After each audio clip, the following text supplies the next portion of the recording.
My name's Julie, and life has been really tough lately. Just 5 months ago, I walked away from what I thought was my forever love story. On top of that, my grandma is slowly losing herself to dementia, and it feels like everything is closing in on me. I was at work in the local library, trying to focus on putting books back on the shelves, but my mind was far away, thinking about Grandma. That's when my best friend Cheryl walked in, her face full of concern, like she was about to tell me something serious. "Julie, you look terrible," Cheryl said bluntly, standing with her hands on her hips. "Thanks, Cheryl. You always know how to lift my spirits," I replied, my voice dripping with sarcasm. "No. Seriously, Julie, this isn't good. You need someone to talk to, like a professional," she insisted, her gaze softening. I knew she was right. The sleepless nights and constant stress were wearing me down. So, I sighed and said, "Maybe you're right. Do you know anyone?" She nodded eagerly. "Dr. Thompson. I've heard he's really good with cases like yours. I'll text you his info." I wasn't sure about opening up to a stranger, but something had to change. The very next day, I found myself sitting in Dr. Thompson's office. It was a cozy room with soft lighting and way too many diplomas on the wall. He was older, maybe in his late 50s, and had a calm presence that made the room feel a little safer. "So, Julie, tell me what's been bothering you," he began, his voice calm and reassuring. "Where do I even start?" I thought. "It's everything," I said, managing to get the words out. "I left my fiancé, my grandma is sick, and I just feel stuck." Dr. Thompson nodded, writing something down. "It sounds like you've got a lot on your shoulders. Let's work through it together," he said. As the sessions went on, I found myself telling him things I hadn't even admitted to myself. He never judged, just listened and sometimes responded with a gentle, or "I see." It felt like I was finally letting go of years of bottled-up fear and sadness. One day, after a session, I left his office feeling lighter than I had in a long time.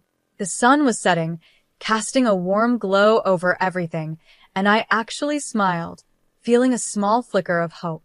That night, as I was heating up some canned soup in my small apartment, my phone buzzed. It was a message from Dr. Thompson, reminding me about a follow-up appointment. I stared at the screen for a while. This guy was becoming my lifeline, and part of me hated how much I needed him. Days turned into weeks, and before I knew it, 3 years had gone by. When I first walked into Dr. Thompson's office, I finally felt like I could breathe again, without the weight on my chest. I even managed to laugh at a joke Cheryl made, and for the first time in a while, it felt real. During one of those lighter moments, my phone rang. The number was unknown, but I answered it anyway. "Hello, Julie, it's Dr. Thompson," the voice on the other end said. I was surprised. "Dr. Thompson? Is everything okay?" I asked, feeling a bit nervous. Yes, everything's fine," he reassured me. "I wanted to talk about your progress and maybe extend an invitation." "An invitation?" I repeated, now curious. "Yes," he continued. "I was thinking we could meet for coffee, outside the office. You've made a lot of progress, and I believe seeing things from a new perspective might help." I hesitated, biting my lip. This felt unfamiliar. "Isn't that against some kind of rule or something?" I finally asked. There was a brief pause. "Well, you're not my patient anymore. I just thought it would be nice to catch up in a more relaxed setting," he replied. Something in the way he spoke made me agree. "Okay, sure. Coffee sounds nice," I said, ignoring the nervous flutter in my stomach. We met at a local cafe the following Wednesday. It felt strange seeing him outside the office, dressed in jeans and a casual shirt. He seemed like a regular guy, almost different from the professional I was used to. "You look well, Julie," he said with a warm smile as he greeted me. "Thanks, Dr. Thompson. I'm feeling better, too," I replied, tucking a loose strand of hair behind my ear. "Please call me James." "We're not in the office now," he said with a light laugh. I nodded, feeling a bit awkward. "Okay, James." Surprisingly, the conversation flowed easily. We talked about all sorts of things. He shared how much he loved hiking and how he always wanted to visit the Grand Canyon. I told him about my new hobby, painting, something I had started as a way to cope. As we sipped our coffee, he leaned in a little, his eyes serious but kind. Julie, I've watched you grow and overcome so much. You're incredibly strong, you know that, he said. I blushed, not used to such direct compliments. Thanks. I guess I had a good therapist. I replied with a small smile. He chuckled. Well, I can't take all the credit. You did the hard work. We kept talking, not even noticing as the cafe started to empty out. It was only when the waiter came to clean up that we realized how much time had passed. Looks like it's time to go, I said with a smile. I felt a twinge of disappointment as I said goodbye. James stood up and offered his hand to help me. Julie, I've enjoyed this more than I thought I would. Would you like to do this again? Maybe dinner next time? I hesitated, feeling a mix of excitement and caution inside me. But when I looked into his kind eyes, I found myself nodding. Yeah, dinner sounds great. Our dinners and casual meetups quickly grew into a full-blown romance. Before I knew it, James and I were inseparable. He was attentive, caring, and always there to help, especially with my grandma's situation. I thought I'd found the perfect person and that my life was finally turning around. But after the wedding, things started to change, or maybe I began to see his true self. It started small. He'd make comments about my friends like, "You're better off without them," or "They don't really care about you." At first, I brushed it off, thinking he was just being protective. But then it got worse. He became possessive, always needing to know where I was and who I was with. His control slowly took over every part of my life. He insisted that I quit my job, saying, "You don't need to work. I can take care of everything.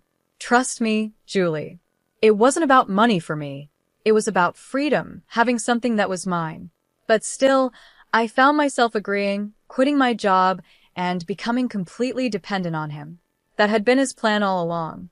Soon after, the isolation began. He'd check my phone, monitor my calls and texts. "Who are you talking to? Why are you laughing? Tell me," he'd demand, his eyes wild with a frightening intensity. "It's just Cheryl. You know her." I'd stutter, feeling like a child caught in a lie. "Cheryl, huh? She's no good for you. I don't want you talking to her anymore," he'd snap. It was crazy. I felt like I was losing my mind. One day, I couldn't take it anymore. I confronted him, my voice trembling but loud. "I can't do this, James. I can't live like you're my jailer. I need my life back." He just laughed a cold, heartless sound that echoed through the house. "Your life, Julie? Your life is with me now. And if you even think about leaving, what about your grandma? Without me, she's out on the streets. Remember that." I was trapped. Every time I thought about standing up to him or leaving, the image of my sweet, confused grandma being thrown out of her care facility stopped me in my tracks. I was trapped in a web he had carefully created. Every move he made was designed to keep me under his control. The only peace I found was at night, when I could cry silently in bed, without him noticing. I'd lie there, the man I once loved snoring next to me, wondering how I ended up in this nightmare. How did the kind, caring man I married turn into such a monster? Looking back, I realized the signs were there all along: his need to control me, his disregard for my friends, and his push for me to quit my job. But I was blind, desperate for love, and now I was paying the price. I knew I had to do something. I couldn't keep living like this, or rather, barely living. But every time I thought about standing up to him, his threats about my grandmother stopped me in my tracks. It was a vicious cycle: fear, control, and complete hopelessness. I felt like I was fading, like a ghost in my own life. The independent, lively woman I once was had disappeared, replaced by someone who flinched at his voice and jumped whenever a door slammed. Our home felt more like a prison, with James as the warden, and his rules were the chains that kept me there. One evening, as we sat in what was supposed to be our cozy living room, the tension was unbearable. I tried to make myself small, hoping he wouldn't notice me, but it was no use. He was like a storm, ready to explode. "Why don't you ever look at me when I'm talking to you?" James snapped, his eyes narrow and angry. I flinched. "I'm sorry. I was just thinking about something." I stammered. "Always thinking? always in your head, he said, his voice growing louder. You're here with me. Remember that I'm your husband. His voice rose to a shout, and I quickly nodded, mumbling apologies, trying to calm him down. But it was no use. He was already in one of his moods, and there was no stopping him. You know what? I've had enough of your attitude. You need to learn, he said coldly, his voice calculated. Before I could react, he grabbed my arm, his fingers digging painfully into my skin.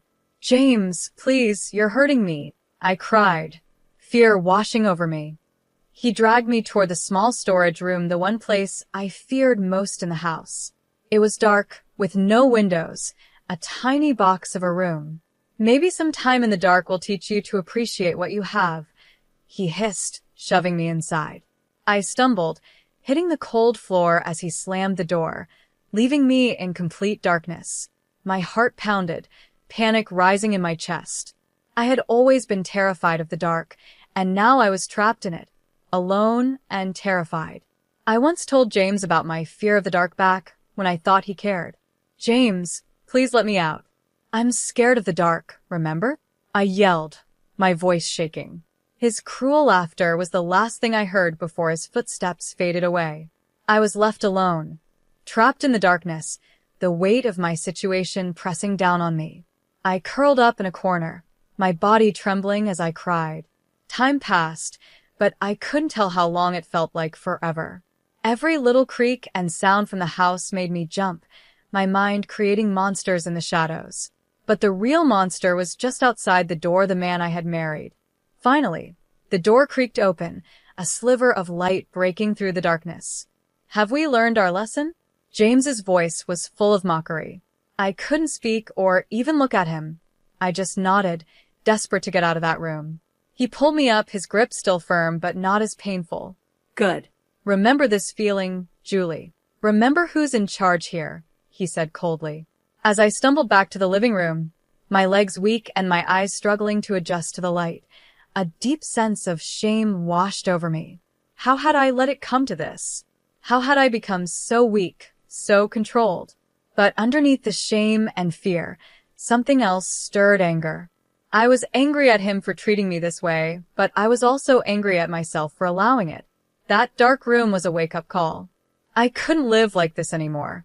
I couldn't let him crush the last bit of who I was. Amidst all the darkness in my life, a tiny spark of hope appeared. I found out I was pregnant. As I held the positive test in my hands, a wave of emotions rushed over me.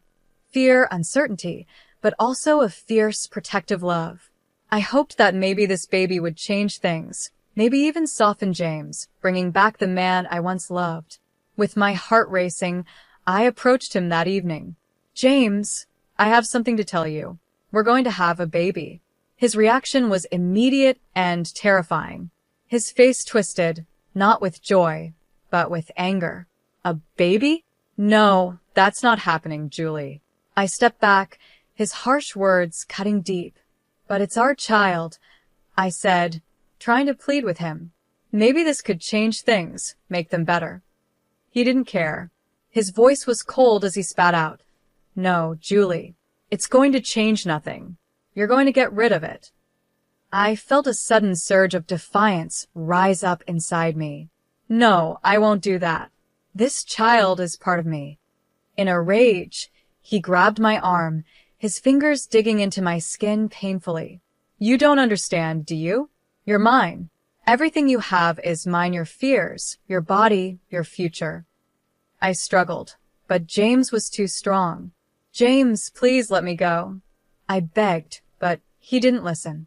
Instead, he dragged me to a small locked room at the back of the house, the one place I avoided at all costs. The room was dark, damp, and full of spiders, my worst fear. With a rough shove, he pushed me inside, and the door slammed shut behind me. The sound of the lock clicking felt like the end. My heart raced as I heard the spiders moving in the darkness. I was trapped, the tiny space closing in on me, and the terror of the spiders taking over.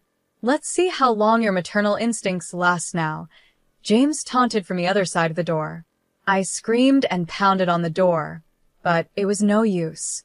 Hours passed in that dark, horrifying room, and my mind raced with fear for both myself and my unborn child. How could I bring a baby into this nightmare? Finally, the door opened, and James's silhouette appeared in the doorway, a smirk on his face. Well, have you thought it over? Are you ready to get rid of the problem now? I was weak, terrified, but still determined.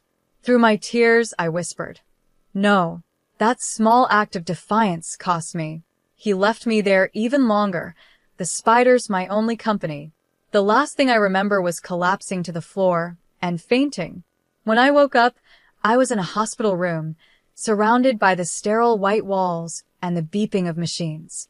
I felt disoriented at first, but then the memories came rushing back. James, the spiders, the darkness. A shiver ran through me, but beneath all the fear, something else stirred, a fierce protective love for the tiny life growing inside me. I knew I had to act, not just for myself, but for my baby. As soon as I was alone, I quietly pulled out the phone I had hidden and dialed my cousin, Charles, who worked with the FBI. His voice was a lifeline as I whispered my story, every word a mix of fear and hope. "Charles, it's Julie. I need help." "It's James." My voice cracked, the reality of everything threatening to overwhelm me. "Julie, slow down. Tell me everything," Charles said, his voice calm and steady. I told him everything, each word lifting a little of the weight off my shoulders. His responses were professional, but I could hear the anger underneath. "Julie, listen to me. I'm going to help you. We're going to get you out of there, but you need to stay strong just a little longer." "Can you do that?" he asked. I nodded into the phone, making a silent promise to myself and my baby that I would hold on just a little longer. "I can, Charles. I have to," I whispered. "Good. I'm going to make some calls. We'll act fast. Just hang tight and don't do anything to make him suspicious," Charles instructed. I agreed, holding on to the fragile lifeline of the plan he was forming. The rest of my hospital stay felt like a blur, doctor coming in and out, whispered phone calls, and every minute stretching into what felt like forever as I waited to be released.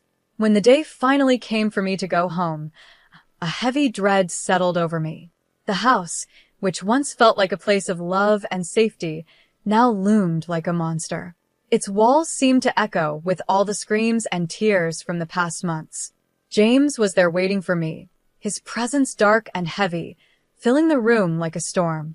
I braced myself for what was coming, the confrontation I had been dreading but also preparing for. "Julie," James said, his voice calm in a way that made my skin crawl. "You're back. How is the hospital?" I kept my voice steady, hiding the emotions swirling inside. "It was fine. I'm feeling better," I lied, looking him in the eye with as much calmness as I could muster. He circled me slowly, like a shark sensing blood in the water.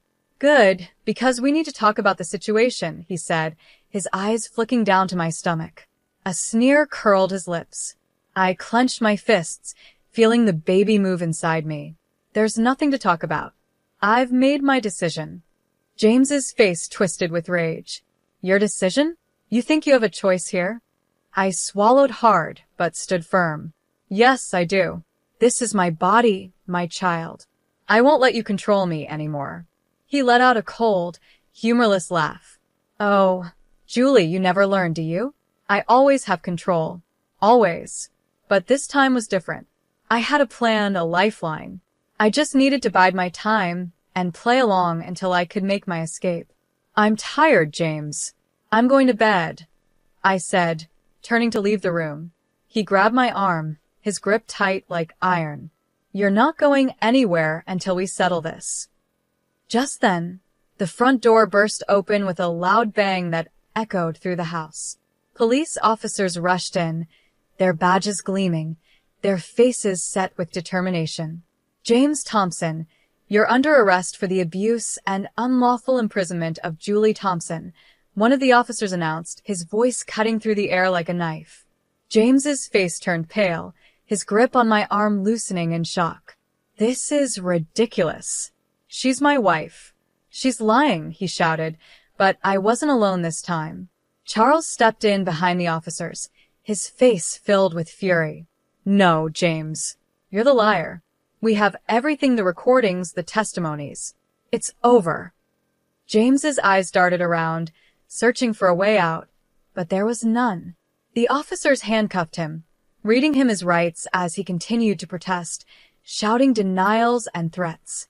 As they led him away, he met my eyes one last time, his face a mix of disbelief and rage. But this time I didn't flinch. I didn't cower. I was finally free. I met his eyes without flinching, the fear inside me replaced by a strong sense of justice. After the chaos settled, Charles walked over, his expression soft. Julie, are you okay? I nodded, tears filling my eyes. Yeah, I think so. Thank you, Charles. Thank you for everything. He hugged me tightly, a warm, protective embrace. Always, Julie. Always. The house felt strangely quiet after everyone left. James's shadow still seemed to linger in the corners, but for the first time, I felt peace. The confrontation had been terrifying, but it was the first step toward a new life for me and my child. The world seemed brighter, the air fresher. The chains of fear and control were finally broken, leaving room for hope and a new beginning. With James now facing the consequences of his actions, I could finally breathe and plan for the future. I moved back into my old apartment, and its familiar walls welcomed me. It needed some work, a bit of paint here, a new picture there, but it was mine. As I unpacked a box of old photos and memories, there was a knock at the door. I opened it to see Cheryl, her face lighting up with a wide grin. Julie, look at you. Free and glowing, she exclaimed. I laughed, the sound light and real. Cheryl, come in. I've missed you. We sat down, surrounded by half-unpacked boxes, with a pot of coffee between us. So, what's the plan now? Cheryl asked, her eyes bright with excitement. I took a deep breath, feeling the weight of her question. First, I'm going back to work. I need to find my footing again. Then, I'll focus on being the best mom I can be. Cheryl reached over and squeezed my hand. You're going to be amazing, Julie. And if you need anything, you know I'm always here, right? I nodded, the lump in my throat making it hard to speak. I know, Cheryl. Thank you. As days turned into weeks, I found a rhythm in my new life. I returned to work at the library, where the books and quiet gave me comfort. My coworkers welcomed me back with open arms, their support reminding me that I wasn't alone. My pregnancy continued, and each doctor's visit brought a mix of nerves and excitement. Then, on a cool autumn morning, my son was born. Holding him in my arms, everything else faded away. He was perfect, a tiny beacon of hope and love. The legal battles with James were tough and emotionally draining, but I stayed strong, supported by Charles, Cheryl, and my legal team. In the end, justice was served. James was sentenced to spend years behind bars, his threats and control finally silenced. I received a settlement, a sum that ensured a comfortable future for my son, my grandmother, and me. But more than the money, it was the freedom that meant the most. I was no longer tied to a man who saw me as something to control. I was finally free. As my son grew, so did I. I learned to trust again, to laugh freely, and to love without fear. I made new friends, reconnected with old ones, and found joy in the small things. One day, as I watched my son playing in the park, a thought crossed my mind. We did it, little one. We're really doing it, I whispered, tears of happiness filling my eyes. He looked up at me, his little face lighting up with a big smile, and in that moment, everything felt perfect.